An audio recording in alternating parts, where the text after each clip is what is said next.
and some of the stuff that's really notable. The first really notable change is this. That's all I can say. This. This is what replaces the start menu.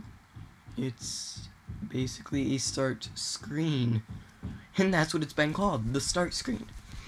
You've got a collection of tiles here with all your different programs. If you want to view all your programs, you just right click anywhere and hit all apps. Here they're categorized by company. It's very nice.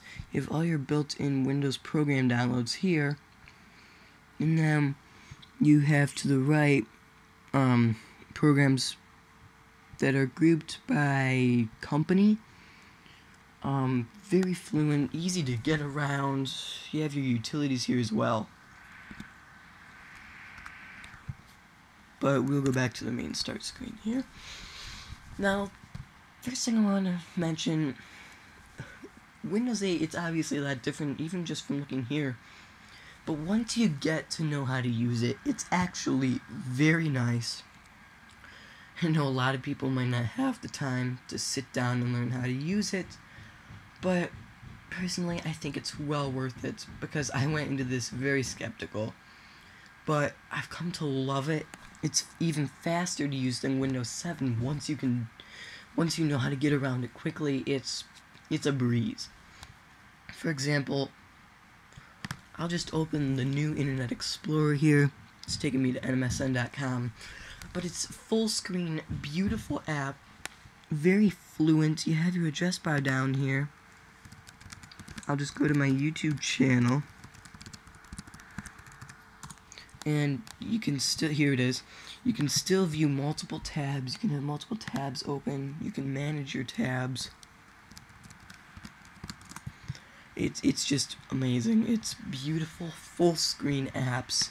And there's a lot of applications from Microsoft like this. Now don't worry, if you have that old app that you ran in Windows XP or Vista or 7 or Windows 2000 or 98 or 95, whatever, if you have an older app, you can still run them in a common looking desktop view, which you see here. So don't worry if you have those old apps you don't want to get rid of. However, the new ones look great, and I'll get into showing a few more in a few minutes. So now let's just talk about some of the personalization you can do. If we go into the control panel, the all-new control panel, you'll see here, under Change PC Settings, it's also been completely redone. Here we go. And I personally like the keyboard, which we'll go back to. But along with that, you can add your own, let's go down here, little widgets on the bottom to show. I just have the clock and date right now. But then along the top of the screen, you have options for the start screen, which is that screen you saw just a couple minutes ago. You can change colors for it. There's tons of colors down here at the bottom. Sorry, my computer's acting really slow right now. As you can see along the bottom of your screen, there's a row of colors. There's also a ton of different designs here to pick from, like different backgrounds and stuff like that. And then of course account picture, you can change all your account settings. On the left here, we were in personalize users. You can view all the different users of your accounts and set them up. Notifications lets you view notifications for all the different apps on your computer. Search lets you manage search settings. Just plenty of settings here. I'm not going to go into all of them, but especially with personalization, there's a ton you can do. Of course, if you're in the desktop view, you can also access the classic control panel that we all know very, very well, at least from Windows 7 and Vista. It's coming up here. Here we go.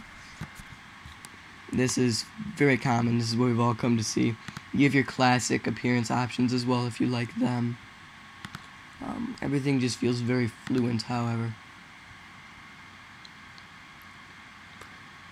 On the right side under the charms bar, which I talked about in my intro video as well, if you want to get more information, plenty of settings here. You can manage different devices, you can share a bunch of different stuff. Right now there's nothing to share because I'm just in the start screen. You can do searches, and not only can you search for apps, you can also search for specific settings or files, as well as, this is really cool, search almost any app you have on your computer. Now I've installed Skype, so now it shows up in my search box. So I could search straight for Skype contacts, I could do a Bing internet search, search finances, games through Xbox, I believe. Internet Explorer, I could search through mail, maps, music, the list goes on here. And when you install certain apps, for example Skype, it'll show up in your search list and you can do specific searches for that. It's very cool. So now to top this review off, I just want to show you some of the really cool apps. We will start with the new Mail app, which is very nice. Once again, as you'll see here when it boots up, it's also full screen, looks very nice. My computer is personally running really slow right now. Here we go. Now I don't have an email account set up through here yet, but you can see on the left here it has 4 quick setup options for Windows Live Hotmail, if you have email through Microsoft Outlook, Google Gmail, and AOL Mail. Of course, you can use other email providers. Email setup is usually very simple. Just enter your email address and password, and it automatically sets up. Depending on your email provider, if you have an unusual one, you may need to give it some more information about the servers. But for the most part, emails are very simple as far as setting up accounts. The calendar here, another very nice app. Once again, full screen. You can scroll through your months here, very nice indeed. You can set up appointments. I don't have any specific appointments, however, it does have some holidays in here. Let's see, we're in March. We got St. Patrick's Day and then Easter. Woo. Of course, Good Friday they don't have in here, probably because that's a religious holiday. But, bunch of different ones. Also notice on the start screen here, it's showing today's date. Very cool. Also, some of these tiles, for example, weather, you can have set as live tiles. Live tile off just shows the weather icon here. When it's on, it will actually show the current weather. You can get this, as you can see, for finances, sports. You could get it for photos, music, different stuff like that. I even have a Mahjong Titans game here, and it can show my scores for that. Very cool indeed. Let me show you the weather app because it is very cool looking. It looks great. I love this thing. It's full screen weather, just a click away. It has a background here, as you can see, that goes along with your current weather conditions. It's starting to get a little dark out now, and yeah, it's pretty cloudy. So this background is an accurate representation.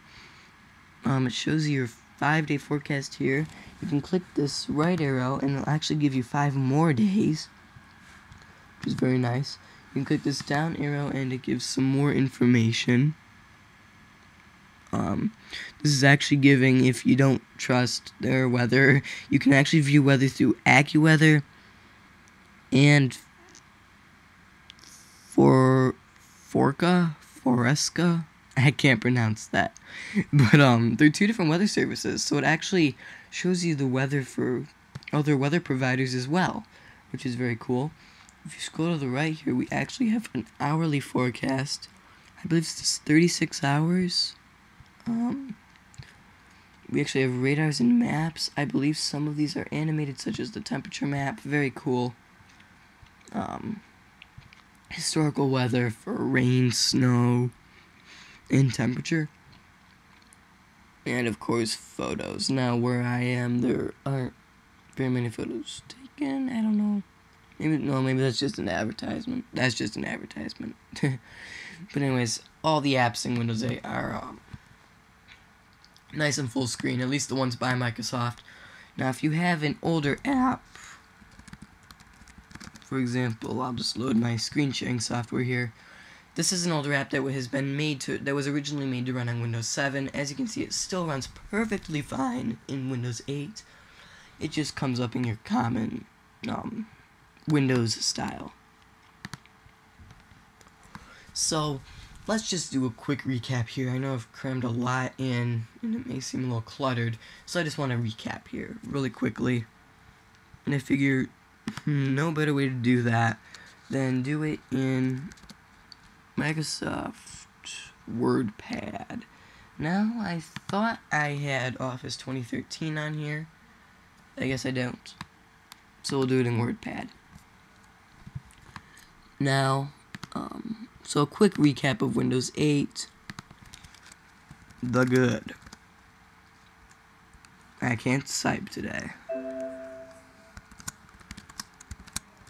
What's good about Windows 8? Quite a bit. The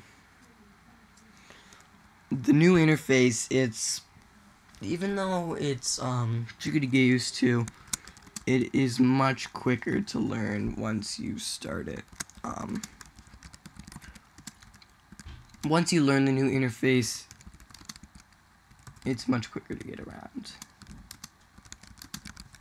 It's very nice. It's very fluent. The Metro apps are very smooth. Full screen. It looks beautiful. So that's another thing. The new apps look great.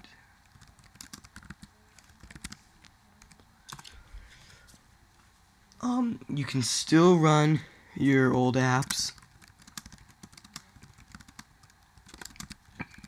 Like as I showed there with the Windows 7, you can still run your older Windows 7, Windows Vista, all those apps. They run just fine. It's great. The Charms bar, which I didn't go into very much. I did in my intro video though, however. Very sleek, stylish. The whole operating system is. As far as the bad, not that much. Really the only bad thing I've come to notice is, first off, that Windows 8 is not necessarily good if you don't have the time to learn it. Because it will take some time. Sorry, I cannot type and talk at the same time. So, Windows 8 I definitely recommend. This has been my review. I'll be getting a lot more computer tutorials out in the future, as well as video game walkthroughs. So, great operating system. I recommend it. As much as people despise it, it's great. So this has been Elliot Man 1998. I'll see you next time. Goodbye.